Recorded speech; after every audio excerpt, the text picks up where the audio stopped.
Yo, what is going on, everybody? It's your boy Mohamed Camara, and welcome back to the channel. First of all, happy New Year to everybody. Welcome to 2020. We finally made it. With that being said, we do have to talk about money, all right? We talk about getting our money right. If this is your first time tuning into the channel, make sure you hit that subscribe button.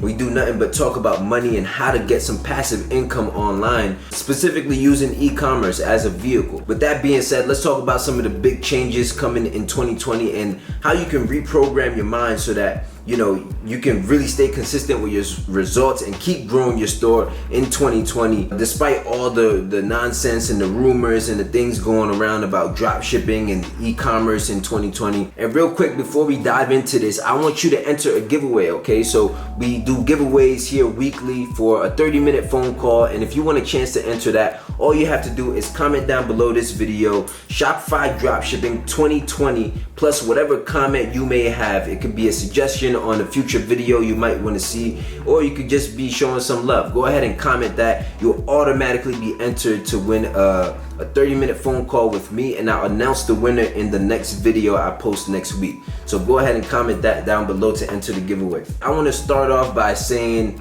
let's just address that big elephant in the room, which is dropshipping dead? Is dropshipping coming to an end? The answer is no, okay? Absolute no. And if you see any of these videos out here using these clickbaity titles just to get you to click on their videos and believe in some random theory that they've generated about e-commerce, just please stay away from that. That is gonna do nothing but destroy you and kind of limit your belief on what's actually possible for you. There's no way that e-commerce is dying. Last year it did past 1 trillion. Amazon is going up in value every single year, and they're not the only ones benefiting from e-commerce. When it comes to dropshipping and Shopify in 2020, it's really going to come down to having your systems in place, which is why in this video I want to go over a system that you need to have set up every single time so that no matter what platform or what advertising platform you're using, you can guarantee results and you can guarantee that you're gonna have customers who really like your brand. You need to have all these pieces in place for your e-commerce store to really be successful and making sure you're getting the best bang for your buck while investing in growing your business. Now, the big reason why people are saying e-commerce is coming to an end is because they haven't executed it well themselves. But that's fine, because those who suck at it is not going to give us room, for the real ones who's watching videos like this to go ahead and exceed at the opportunity. Because what happened is before, because the industry was very new, there was no barriers really. Like anybody with a laptop could just come on, anybody could just hop on the internet, create a store and be pumping out, run some rinky-dink ad and start pumping out millions. But it doesn't work like that. That was a very sloppy way of getting it done.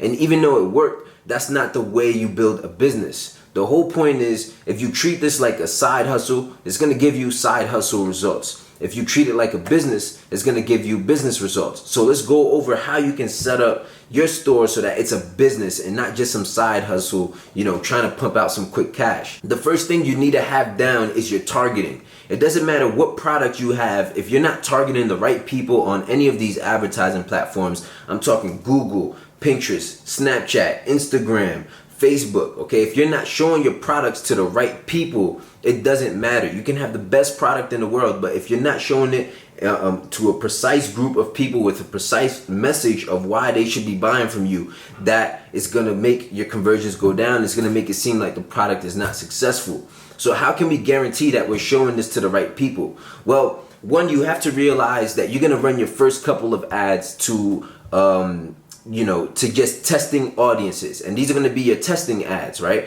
You're going to be, just testing to see how people react to your product. And in this stage, the big mistake here is that back then you can get sales and be profitable off of just running testing ads and running your initial ads to people who are seeing them for the first time.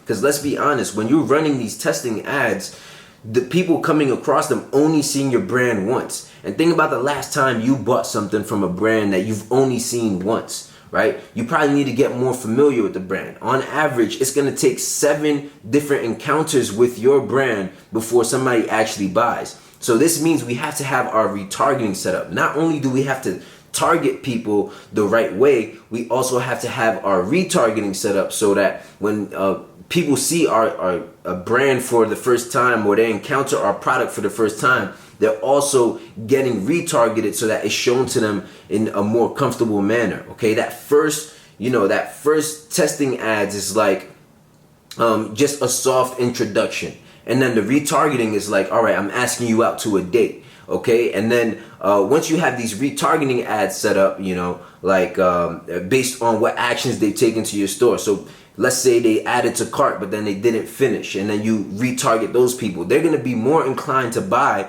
and that's really where your profitability is going to come from.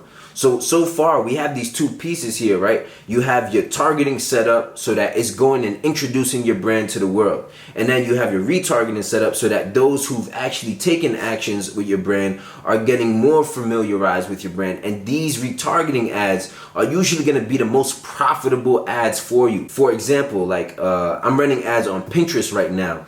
And Pinterest is a very future-based platform. It's where people make pins and they do things to save for the future. So they plan to buy it in the future.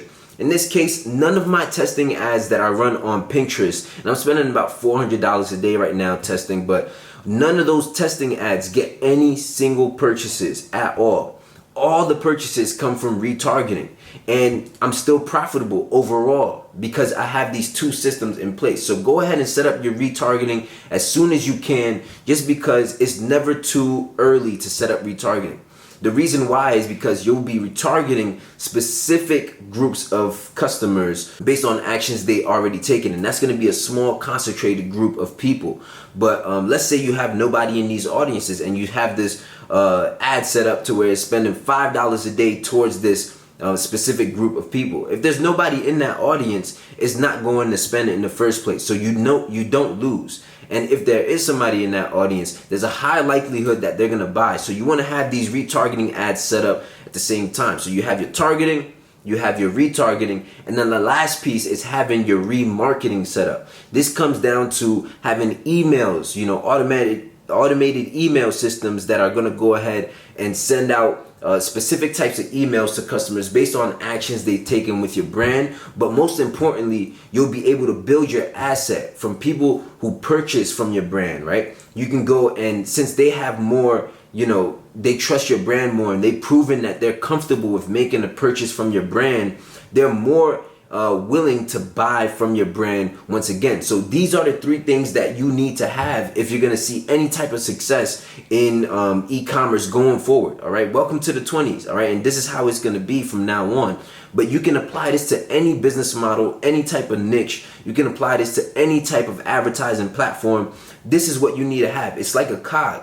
And if you have just testing ads and you're expecting to be profitable off of those, then you're hugely mistaken, because that used to work back then, but it's not that easy now. You're gonna have to actually set up your dropshipping stores like a proper business so that you're covering all grounds. If they encounter your brand and they don't take any action, they're gonna at least see your brand over and have an opportunity to encounter. If they do, and they do take action and purchase, you'll be able to upsell them on other products in the future. You'll be able to cross-sell them on similar products that are similar to the ones that they already bought. Okay, so the real magic happens when you get people into the remarketing area, and that's really where you're gonna start to build your asset out. And that's very, very valuable, especially in 2020, where data is the new oil. The more data you have from your customers, the more valuable your business is. And this is also a reason why dropshipping is a lot better as far as the small business owner. It's a lot better for you to own a dropshipping store rather than to just leech on to Amazon and do an Amazon FBA. Nothing against Amazon FBA owners. It's a great way to make passive income, but it's not a great way to build an asset for longevity. Especially when we 20 years from now, I see it being e-commerce is going to be one of probably the most valuable industries ever, because that's the trend that's happening now. This year, trending to do about 1.4 or 1.5 trillion dollars in revenue in e-commerce. And trust me, all of that money is not just going to Amazon. It's going to go to the small brand owners. Some of the big pain points of Amazon is that it's so large that it takes away that buying experience. It takes away the special connection you're supposed to have with your customers. So people are also going to look for personal buying experiences. They're going to look for buying experiences from Shopify store owners like you, who are able to create this experience for them, where you target them, you retarget them, and you also remarketing them. Okay, this is how you make them feel a part of your company, and that's really the only way I see anybody can go about succeeding in 2020 with drop shipping or any form of e-commerce. So if you don't have that mindset to have all three of these cogs set up at the same moment and delivering at consistently over and over, then don't complain that you're not profitable, because you need to treat your store like a business, and that's how all other businesses are competing. So you gotta step your game up too. And if not, then just get out the way. Leave some space for the real people who are really trying to get into e-commerce and build long, profitable, sustainable businesses. Dropshipping is only dead for those who are lazy and expecting to just run a targeting campaign and make $1 million. Okay, it's gonna take a whole system and a full-fledged, from a point A, B to Z, wrapping up that customer's journey. And to further prove that dropshipping is a great opportunity to pursue in 2020 still, while e-commerce is going up, is because here's results on the previous month. Okay, and I'm not sure if you can see that, but over 100K. This is a screenshot from a previous month, and this is just the beginning of it. This is just starting out. And if you want to do months like this, then make sure you hit that link in the description and join Ecom Bootcamp. I'll go ahead and we walk through how to set up your targeting ads and test and find the right audiences. We go over how to set up your retargeting ads step by step in detail, and also how to use Klaviyo to set up automated remarketing email campaigns to your customers. So you have this system going, absolutely needed. And if you don't have this system going in any of your advertising campaigns, do not expect to be profitable in e-commerce. Okay, so that's the big thing I wanted to drop. Dropshipping is not dead. It won't be dead. It will be here a long time after we even move past e-com. It'll just evolve to something better. But it's a great opportunity for those who want to start up something very valuable for a very low startup cost. So anybody's looking to get into the e-commerce space, feel free to subscribe to this channel. I drop a lot of videos relating to e-commerce, and I'm sure you'll get a lot of value out of this. But if you love this video, go ahead, hit a like. Go ahead and comment down below to enter that giveaway. Okay, so it's gonna be Shopify Dropshipping 2020, and whatever comment you may have, and I'll enter you in the next video to enter the giveaway to win a 30-minute phone call with myself. All right, so that's all I got for you. If you enjoyed this, again, hit that like button, hit the notifications, all of that crazy nonsense. I'll leave a video right here for you to check out. I think you'll really enjoy that. But really like kicking it with you guys today. Happy New Year to everybody. Let's go get that bag in 2020. Let's do it. It's your man Mohamed Camara. Peace.